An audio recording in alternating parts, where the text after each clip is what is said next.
Sit back and listen to this extremely interesting story. I was just finishing a cigarette when Jason finally showed up. I dropped the butt into a rusted old Folgers can beside me and leaned on the porch railing to watch as he parked beside us, killing the engine on his rumbling F-150. Late afternoon, sun twinkled off of his dirty, cracked windshield so that I couldn't get a good look at him yet, just a vague, hulking shape behind the wheel. He got out of the truck and turned to face the cabin we'd rented. I couldn't see his eyes behind the hockey mask, but could sense when his gaze locked upon me, holding as he withdrew a machete from the passenger's seat. I'll admit, it was enough to send a chill racing down my back. "God," I said, "you look amazing. Wait. I held up my phone and Jason was kind enough to stop while I snapped a picture of him that would look cool on my Instagram. I stuck my head out and called back to the cockpit, "Hey honey, he's here." I lifted my phone and Jason was nice enough to pause as I snapped a shot of him that was going to look fucking fire on my Instagram. I craned my head and called back towards the cabin, "Hey hon, he's here. Hey, make sure and give me your info later. I'll totally tag you, okay?" The patio door opened and my husband, Matt, came out of the cabin to join me, fiddling with his camera as always and breaking into a huge grin when he saw the figure on the lawn. "Oh man, brother, you look incredible. Come on up. Want anything to drink? We've got a few White Claws, some IPA. I think I saw a kombucha. Whatever you want." Jason approached, moving slowly, boots clomping on the porch steps like fists on a coffin lid. He was massive up close, towering over both Matt and I could appreciate all the fine detailing that he'd put into his costume. It looked screen ready, the tatters of his jumpsuit dark with mud and splashes of rusty blood. For the mask, he'd gone for a look that was probably somewhere around the 7th or 8th movie in the series. The formerly white plastic, now the color of rotted bone, with a small chunk near the bottom broken off to reveal a hint of jawbone. His skin was a mottled, appropriately corpsey gray, and looked to have been airbrushed. He'd even added some dry, ancient wounds on his thickly muscled arms with either latex or silicone. In a word, the dude looked intense. "Hey, I'm Amy," I said and stuck my hand out. The tall, murderous figure tilted its head slightly, arms at its sides, looking down at me in what I hoped was approval. It was hard to be sure without a face or a sound or any movement at all, but why wouldn't there be one? I took great care of my body and my Crystal Lake Camp counselor outfit was the perfect balance of innocence and femininity, a crop top that was tight and exposed my flat, toned stomach, and a pair of Daisy Duke denim shorts that left nothing to the imagination. I looked like the perfect, most delicious little victim. I'd even put some waves in my hair, teasing the brunette locks into a style that would totally fit an early 80s summer camp. After a few moments of him, maybe possibly, checking me out and ignoring my outstretched hand, I lowered it, remembering that Matt had mentioned that the guy whose actual first name I didn't even know had said in their emails that he preferred to remain in character if that was cool. It would have been nice to get some indication that there was an actual human underneath that getup, but I respected his process. I'd certainly dealt with a hell of a lot weirder than someone wanting to get all method with their modeling. This photoshoot had been Matt's idea, something that he'd cooked up one night while baked, excitedly babbling about how we could do a whole series inspired by 70s and 80s slasher movies, how people would just eat them up, and how great they'd look in both our portfolios. It would give him a chance to play around with stylized lighting setups, and just maybe this could lead to someone hiring him to work on a short film or something. I'd always been a pretty big horror fan, so there wasn't exactly any need to twist my arm to get me on board, and I liked being Matt's go-to model. Plus, he was always super excited after a really good shoot, and it would be fun to hang out together in the salon. To really live up to the whole legacy of the type of character I was portraying. "Okay," Matt said loudly, breaking the tension. He slung the camera strap over his neck and rubbed his hands together excitedly. "I'm pretty much set up inside, so what do you say? All set, hon?" I peered up, still trying to catch a glimpse of the eyes behind that scarred mask, but he'd darkened them with makeup, and, coupled with the fading sunlight, there was no trace of humanity. Just twin pools of black regarding me with that empty, passive interest. Like he wasn't some model that we'd found on one of Matt's Facebook photo groups, but the real deal. Yeah, I said, telling myself to keep the sense of unease, to use it. It would certainly make it a hell of a lot easier to look terrified on camera. Yeah, let's go. We shot inside first, meaning to run some setups in the cabin's living room and the upstairs bedroom so that it'd be fully dark when we moved outside later. Matt started with just me, looking all cute and innocent and vulnerable, getting me to pose on the couch and snapping off a few quick shots, mostly to test that his lights were properly synced to his shutter. I grabbed my bag from the coffee table and pulled out an orange prescription bottle, popped the top, and tipped the joint I'd stashed inside out onto my palm before going back in to fish for a lighter. "And just what are you doing?" Matt asked with a grin, still firing off tests and adjusting settings as I exhaled fragrant smoke. Getting into character, I said, "Something has to be done to anger Jason, right? If you don't have someone here for me to spend time with." Matt laughed and shook his head. After some thought, I offered the joint to Jason. I didn't want to interfere with his process, but I also didn't want to be rude. There is still no reaction. Well, more for me. I took a few more puffs and then faded until I got too high. Besides the expected relaxation and goodies, weed always made me a little nervous, and with all the plans we had, it would be at least a few hours before we were done with Jason and I could leave Matt to myself and rip his clothes off. Best to pace myself. After maybe a half dozen more photos, Matt lowered the camera, frowning in contemplation, then broke into a goofy grin and rooted his phone out, saying, "Oh man, just wait you guys. Just wait for it." A moment later, the shrieking violins of the Friday the 13th title song blasted out of the cabin's speaker system, making me utter a little shriek and then laugh, my cheeks glowing with embarrassment. Jason, standing out of frame near the kitchen, hadn't moved an inch. Matt swore, apologized, and used his phone to remotely bring the volume down until we had a proper level of cinematic ambience, and then we got down to the shoot proper. For my first frame shared with the legendary Unstoppable Butcher of Crystal Lake, we had him coming through the front door, his enormous frame silhouetted by the blood, red embers of the dying sun, and me sprawled out on the floor, clawing my way towards the camera in hopes of escape. A few dozen snaps of Matt's camera, him moving, suggesting small changes. Move your right arm up slightly. Look more to the left. Good. Now look at me. And then we moved upstairs, repeating the pattern. An idyllic start, the arrival of a masked killer, and finally me on the ground, emoting terror as he raised his blade. Everything was going well. Good enough.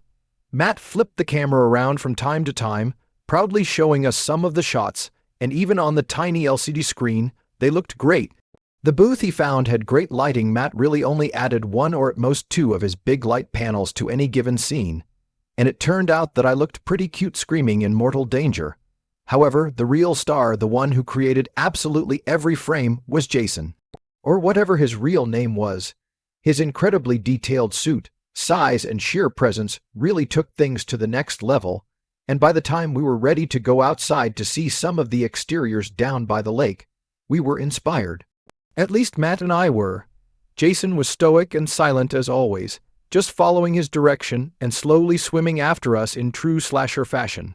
At the edge of the cabin lawn where we'd parked, there was a small break in the undergrowth that wound down perhaps 50 yards to a small lake. Not much more than a glorified fishing hole, but there was a gorgeously weathered wooden dock studded with big log support poles, and the owner had even added a sort of homemade street light that shone down with a buttery glow. The herb did its thing, and I felt good and relaxed, enjoying the feel of the night air on my skin. And though I probably wouldn't admit it when I was sober, the whole Jason thing was doing it for me. There was something undeniably attractive about him, a beautiful girl on the ground in submission, her posture seeking mercy from the clumsy monolith that stands above her. Of course, filmmakers have always known this, hence the wild success of the slasher genre. But actually being a woman in the frame is a whole other level. I was seriously excited. Basically, Matt was going to please me later. We set up on the dock, and after the preliminary, establishing shots, Matt suggested that we do a few with me on my knees with the machete at my throat, like Jason had come up from behind and caught me off guard. It was the closest that my co-star and I had been thus far, and when he stepped behind me, bringing his weapon around my collarbone and gently pulling my head back against him, my heart gave a quick, excited flutter. "Oh yes," Matt said, "that looks great. Han, can you kinda look up at him?" I threw my head back and saw the empty mask hanging over me like a moon in a black sky. He lowered the blade and its flat edge ran gently over me, sending a sudden electric chill through me and making me gasp. I'm not sure Matt got it, but Jason seemed to, tilting his head. One of the first real reactions I got from him. Turned towards him a little, maybe like you're begging for mercy. I did as my husband ordered and saw something that gave me a thrill that nearly choked me. Turns out I wasn't the only one worried. This was evident from his dirty, torn suit. My state of excitement, which was already steadily rising, suddenly went up several notches. After a few seconds I realized I was staring, biting my lip, and forced myself to look up, trying to remind myself to be professional and that, oh by the way, my husband was standing literally a few feet away from me. "Okay, are we set?" Matt asked, apparently oblivious. Jason, still peering down at me, gave a slight nod of approval. My heart pounding, unsure of what exactly I was about to do, I reached out and touched the machete, my nails sliding across the cold metal, reaching up to the hilt before flying to the side and touching Jason. Matt's camera, which had been clicking a furious, constant staccato, suddenly went quiet. Jason gave me another nod and grunted in approval. It was the first sound that I'd heard escape him all night. I looked back briefly at my husband. He was still watching us through the viewfinder, finger poised over the shutter button, his mouth open, his entire body tense, waiting. I wasn't sure how far I wanted it to go, but I knew I had to see it, if only for a moment, to satisfy my curiosity. Moving slowly, giving Matt enough time to express himself and stop everything, I began to touch Jason a little more. His lower body wasn't gray, and the warm, rich tone of his skin made the thing stand out even more. It's been a long time since I've allowed myself to touch another guy who isn't my husband. The soft click of Matt's camera caught my attention. He just took a picture of me, his wife, next to another man. Jason's big, powerful hand wrapped around the back of my head and pulled me closer to him. Still using the flat edge of the machete, he lifted my chin up so I could see the empty, cold mask hanging over me. Matt took another picture and another. My heart was pounding, pulsating throughout my body. I looked up, a mixture of fear and excitement on my face, and began to please the boy. More shutter snaps from Matt. I turned my face slightly to look into his lens, looking at both my husband and the viewer of these photos as Jason's powerful hand braided my hair and brushed my lips over his, leaving dark pink lipstick trails. "Only not this," Matt said, and for a second I thought he was going to call it quits. But when I looked over, he was nervously fiddling with his camera, a confused look on his face. "Sorry, this battery." He dug into the pockets of his shorts and pulled out a fresh one, trying to replace it with shaking hands. I noticed he was also hard looking at me next to another man. I started to please both myself and this guy. Matt took a series of photos as he moved around us, bending and bending to capture every angle, while I lost myself in the moment, focusing solely on my scene partner, trying to outdo myself. Jason raised the machete with one hand and grabbed the hem of my shirt with the other. He carefully pulled the cloth over the blade and pulled. Nothing happened for a moment, and then my shirt started to come apart. I threw my head back, letting my hair fall over my shoulders, and found Matt's camera, staring at it and biting my bottom lip as Jason cut off my top. Bending down and putting his hands on my shoulders, Jason began to guide me back until I was lying on the cold, rough boards, facing the sky. Hey, maybe we should take a little break, or Jason's head shot up and Matt stopped, momentarily frozen under that silent, unreadable gaze. He didn't speak, didn't move further, but the message was clear. Don't, silence, just the buzzing song of nocturnal insects and the faint rustle of wind in the trees. If Matt expected me to speak up now, he was going to be disappointed. We bid time with Jason and heard the sound of the camera resume, clicking faster and faster until it was just another whine of insects, part of the night. He was very different from my husband. The pleasure of talking to him was mixed with guilt and fear that it was too much. It made my head spin. It was surreal, almost like a dream, to watch this clumsy, masked figure from the movies doing more than Matt could ever hope to do. "Oh God," I gasped. I was soon satisfied. Matt circled around us, frantically pulling away. I could see him from time to time, but mostly my eyes were closed as I concentrated on the process. "Han?" Matt asked, concern in his voice. "Are you okay?" "Oh yes." I gasped. "Oh, I'm so much better than okay." I stilled as I felt a new pleasure. I would have fallen if Jason hadn't supported me. "I'm not sure how long you've been together." It seemed like an eternity. There was a feeling that there was no time at all. I was vaguely aware of Matt still moving around us, documenting. Captivating every angle. Jason took a wobbly step back with a heavy sigh as he enjoyed himself. For a moment no one moved. Then he turned and walked down the dock to the cabin, leaving us in stunned silence. I looked over at my husband, who was leaning against one of the support beams, his camera finally lowered, his face ghostly and drawn in the pale glow of the overhead light. "Hey," I said. "Hey," he replied. "You okay?" He considered this, licking his lips. "I think so, you?" I smiled and gave a weak, shaky laugh. "Yeah, I might be walking funny for a day or two, though." He nodded, and I wondered what he was thinking. How he felt looking at me. "Are we okay?" I asked. To my relief, he nodded. A trace of his old grin resurfaced, and he gestured at me with the camera. "I think some of the pictures I got might not really work for Instagram, though. Just a thought." I laughed and grabbed a torn piece of my shirt, intending to wipe the dirt off. He raised the camera and focused on me, getting close to my face. I smiled, frowned, leaned into the lens, and looked at him like a lover. Eventually, we headed back from the lake, the bisected remains of my shirt and damp shorts tucked under my arm. The night was warm. I had fresh clothes waiting for me in the cabin, and there seemed little point in modesty now.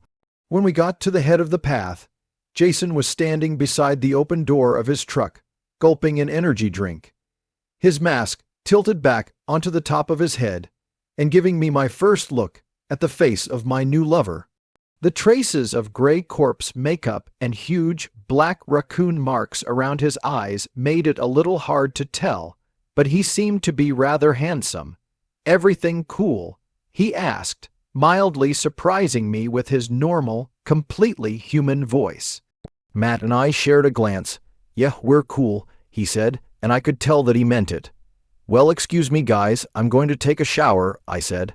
I squeezed Matt, walked over to Jason, tiptoed to peck him on the cheek, and headed for the cabin, acutely aware of two sets of eyes on me. Just before I went in, Matt said, "Hey man, random question, but I don't suppose you have like a Michael Myers costume, do you?" I didn't turn, but I could hear the smile in Jason's voice as he replied, "Yeah. As a matter of fact, I do."